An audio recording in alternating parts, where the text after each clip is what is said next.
ज्योतिष रत्न केंद्र चैनल पर हमारे आप सभी प्रिय दर्शक गणों का बहुत बहुत हार्दिक स्वागत और अभिनंदन। प्रिय साथियों, मैं हूं आचार्य पंडित सर्वदानंद शर्मा। मेरी ओर से भी आप सभी को एक बार फिर प्यार भरा नमस्कार।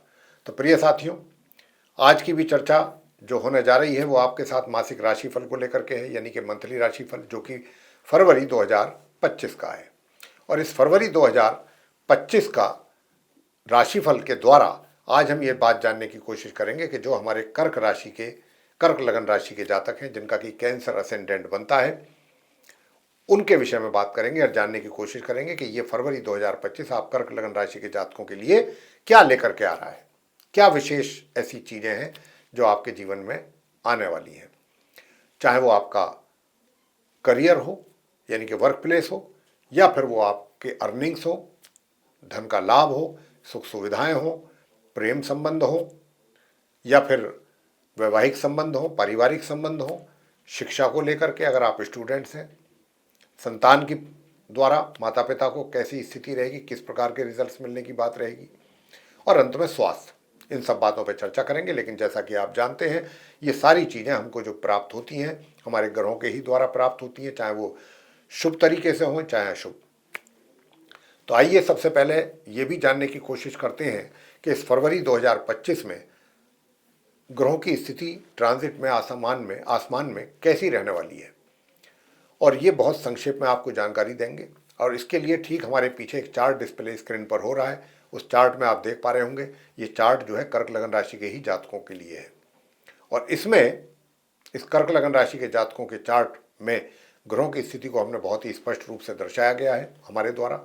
कौन सा ग्रह किस हाउस में, किस राशि में, किस ग्रह के साथ संबंध बना करके बैठा है, या फिर कहीं वो अकेला तो नहीं बैठा है। और इन्हीं में से ही कुछ ऐसे भी ग्रह हैं जो अपना राशि परिवर्तन करेंगे, एक राशि से निकल करके वो दूसरे राशि या दूसरे घर में जाएंगे, तो उनका भी क्या इम्पैक्ट आएगा आपके जीवन पे, ये सारी चर्चा अभी हम करेंगे। तो साथियों, सबसे पहले चर्चा को आगे बढ़ाते हुए आइए चार्ट की तरफ आपका ध्यान हो तो अच्छा रहेगा। चार्ट में आप जहाँ पर सूर्य को देख रहे हैं बैठे हुए, ये 10 नंबर लिखा है वहाँ पर उस घर में। 10 का मतलब होता है मकर राशि, ये शनि की राशि है। तो सूर्य वहाँ पर विराजमान है और ये बुध के साथ वहाँ पर बैठे हुए हैं। ये 1 फरवरी से ही रहेंगे, लेकिन 12 फरवरी को ये अपना राशि परिवर्तन कर रहे हैं और यहाँ से निकल करके ये अगली राशि में जाएंगे, जो कि कुंभ राशि है, जहाँ पर 11 नंबर लिखा है। और अभी ये 7th हाउस में है, सप्तम भाव में, फिर ये अष्टम भाव में जाएंगे 12 फरवरी को, जहाँ पर शनिदेव बैठे हैं। और फिर इनका संबंध अपने शत्रु ग्रह शनि के साथ बनेगा। दोनों एक दूसरे के शत्रु, कहने को तो पिता पुत्र हैं सूर्य और शनि, लेकिन शत्रु हैं, शत्रुता वाला भाव है।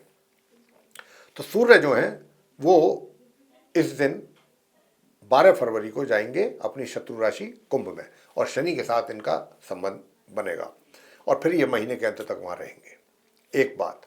दूसरी बात अब बुध की करते हैं। तो बुध भी जो है मार्गी और अस्तवस्था में अपने मित्र ग्रह सूर्य के साथ बने हुए हैं सप्तम भाव में, मकर राशि में, अपनी सम राशि में।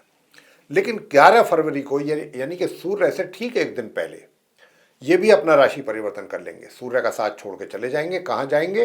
अगले घर में जाएंगे, जहाँ पर 11 नंबर लिखा है, जहाँ पर कुंभ राशि है, शनिदेव वहाँ बैठे हुए हैं अष्टम भाव में।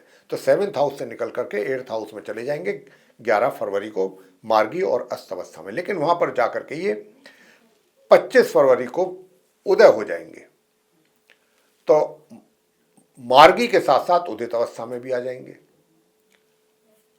जब अपने समग्रह शनि के साथ वहां पर बैठेंगे और अपने मित्र ग्रह सूर्य के साथ भी होंगे ये वहां पर। तो साथियों, लेकिन 27 फरवरी को ये फिर राशि परिवर्तन करके और अब शनि और सूर्य का साथ छोड़ करके ये आगे अपनी नीच राशि मीन में प्रवेश कर जाएंगे, जहां पर राहु और शुक्र पहले से ही विराजमान है, जो कि गुरु बृहस्पति की राशि कहलाती है, 9th हाउस कहलाता है। वहां पर ये 27 फरवरी को चले जाएंगे। तो 2 बार इनका होगा महीने में राशि परिवर्तन बुध का। अब आपसे बात करेंगे आगे शनिदेव की। देखिए, शनिदेव जो हैं ये शुरू से ही अपनी ही राशि में बने हुए हैं और अपनी ही राशि में बने रहेंगे, और ये इनकी अपनी स्वयं की राशि कुंभ है, अष्टम भाव है, और यहाँ पर ये मार्गी और उदित अवस्था में रहेंगे। लेकिन ये महीने के अंत में जाकर के अस्त हो जाएंगे, क्योंकि सूर्य 12 फरवरी से यहाँ पर इनके साथ आ जाएंगे, तो सूर्य इनको अस्त कर देंगे महीने के उत्तरार्ध में जाके। राशि परिवर्तन शनि का नहीं होगा। आगे बात करते हैं शुक्र की। अब देखिए शुक्र जो है ये भी अपनी उच्च राशि में है, मार्गी और उदित अवस्था में। कहाँ पर? नवम नवम भाव में, 9th हाउस में, जहाँ पर 12 नंबर लिखा है, मीन राशि, जो कि गुरु बृहस्पति की राशि है।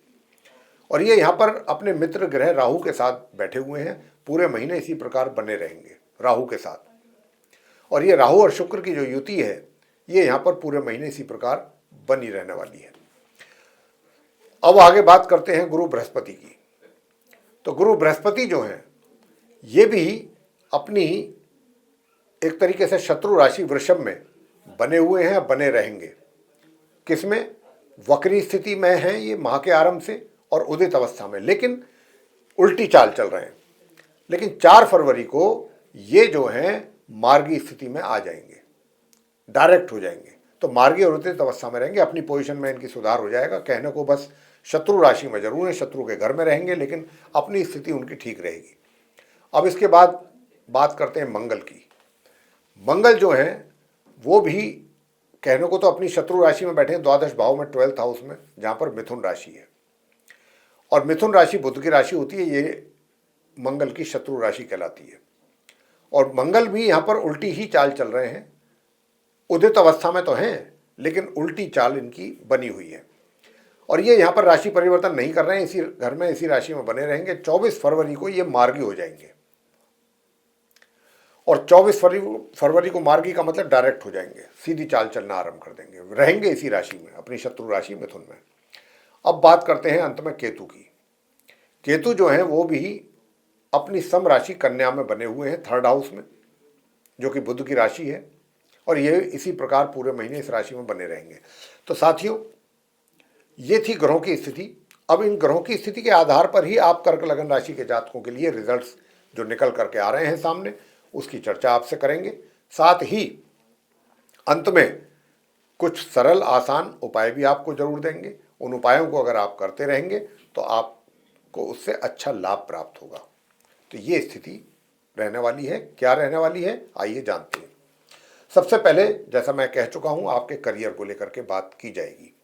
प्रिय साथियों, देखिए बात क्या है कि करियर में संघर्ष की स्थिति स्पष्ट रूप से दिखाई देती है इस महीने, पूरे महीने, क्योंकि मंगल आपके लॉर्ड हैं और वक्री अवस्था में बैठे हुए हैं। कहीं जाकर के 24 फरवरी को मैंने कहा कि मार्गी होंगे, और वो भी अपनी शत्रु राशि में, द्वादश भाव में।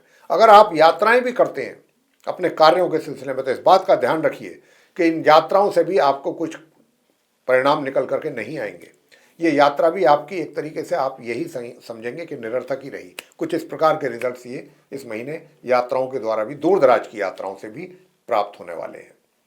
यहाँ पर मंगल के कारण ये सब समस्याएं आपके लिए बन रही हैं। करियर में भी संघर्ष है। रिजल्ट्स जितना आप उम्मीद करेंगे उसके मुताबिक, उसके अनुसार रिजल्ट्स आपको प्राप्त नहीं होने वाले। अपने कार्य क्षेत्र में बात करेंगे धन की स्थिति की, लाभ की। लाभ कैसा रहेगा? तो प्रिय साथियों, मैं आपसे बताना चाहूंगा कि लाभ की स्थिति भी सामान्य ही दिख रही है। कोई विशेष लाभ की संभावना भी है नहीं। सामान्य तौर पे आपको इनकम के यहाँ पर योग बन रहे हैं। सुख सुविधाओं की बात करें, सुख सुविधाओं की भी कमी का एहसास आपको रहेगा। कमी का मतलब ये भी होता है कि एक तो हम उसका लाभ न ले पाएं सुख सुविधाओं के होते हुए भी, एक होता है कि भाई ये सुविधा है ही नहीं तो इसका लाभ कहाँ से लिया जाए। तो यहाँ पर आप दोनों में से कुछ भी उसका अर्थ लगा सकते हैं। बहरहाल भाव कहने का ये है कि सुख सुविधाओं का लाभ इस महीने आप कर्क लगन राशि के जातक ले नहीं पाएंगे ज़्यादा मात्रा में, बहुत ही सामान्य रूप से होगा। इसके अतिरिक्त दूसरा, देखिए, अगर कोई आप डिसीजन लेना चाहते हैं अपने कार्य क्षेत्र से संबंधित, या जो हमारे स्टूडेंट्स हैं नॉर्मल एजुकेशन लेने वाले, वो भी, उनको भी बहुत अधिक मेहनत करने के बाद बहुत मामूली से नॉर्मल रिजल्ट्स ही मिल पाएंगे। और जो हायर स्टडीज करने वाले स्टूडेंट्स हैं उनको भी बहुत अधिक मेहनत करने के उपरांत ही अच्छे परिणाम प्राप्त हो पाएंगे। उपाय तो हम आपको अंत में देंगे ही। वैसे प्रेम संबंधों की भी अगर बात की जाए तो प्रेम संबंधों में भी थोड़ी निराशा ही हाथ लगने की संभावना यहाँ पर बन रही है। हालांकि आपकी ओर से कोशिशें पूरी तरीके से बनी रहेंगी कि किसी भी तरीके से संबंध जो है अच्छी दिशा में चलें और ये भी नहीं है कि आपका मित्र कोई आपसे अलग दूर ज़्यादा जाएगा, ये भी नहीं मैं कहता, लेकिन होता है ना कि जो एक संबंध होते हैं उसका व्यक्ति एंजॉय करता है, उसको एंजॉय करने वाली यहाँ पर सिचुएशन बनती नज़र नहीं आ रही है इस महीने, फरवरी के महीने में।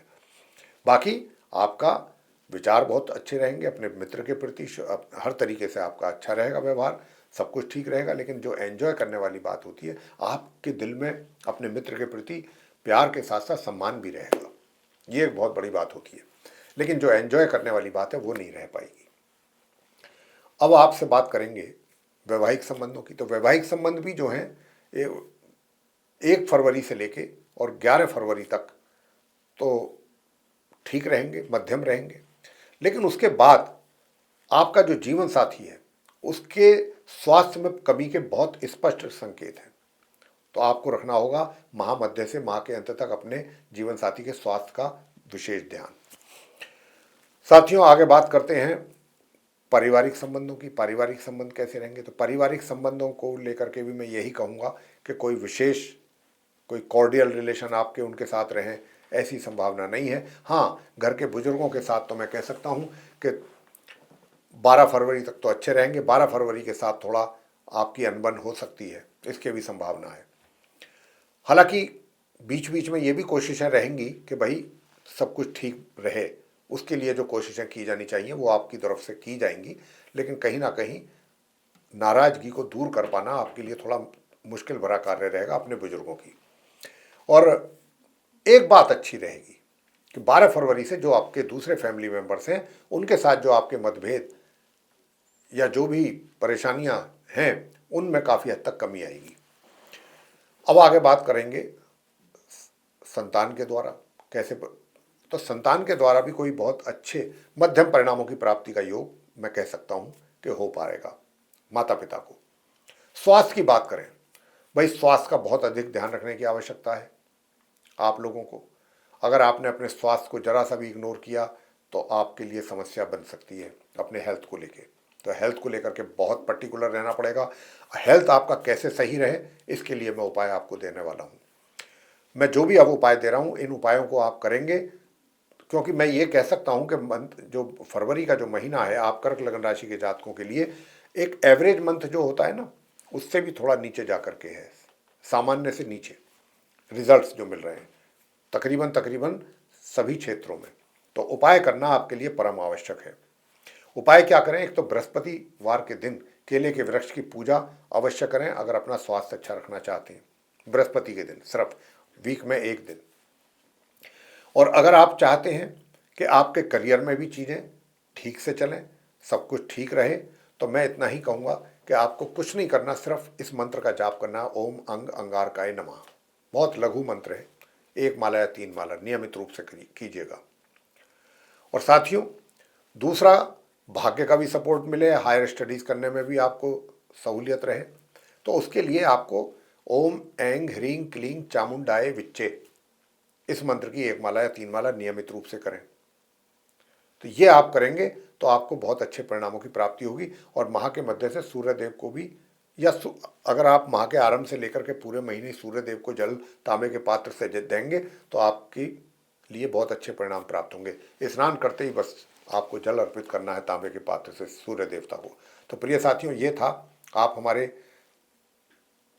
जो सभी जातक हैं कर्क लगन राशि के, उनके लिए मंथली राशिफल जो कि फरवरी 2025 को लेकर के हम जानकारी अभी आपको दिए हैं उपायों के साथ। आप इन उपायों को जरूर करें, आपका महीना कुछ अच्छा और बेहतर बना सकते हैं आप इन उपायों को करके। तो अगर ये चर्चा आपको पसंद आई है तो आप इस वीडियो को लाइक ज़रूर करें, चैनल को भी सब्सक्राइब करना ना भूलें अगर नहीं किया है तो ज़रूर करें, और अधिक से अधिक मात्रा में वीडियो शेयर करें दूसरे लोगों के साथ ताकि वे लोग भी जानकारी का लाभ ले सकें साथियों।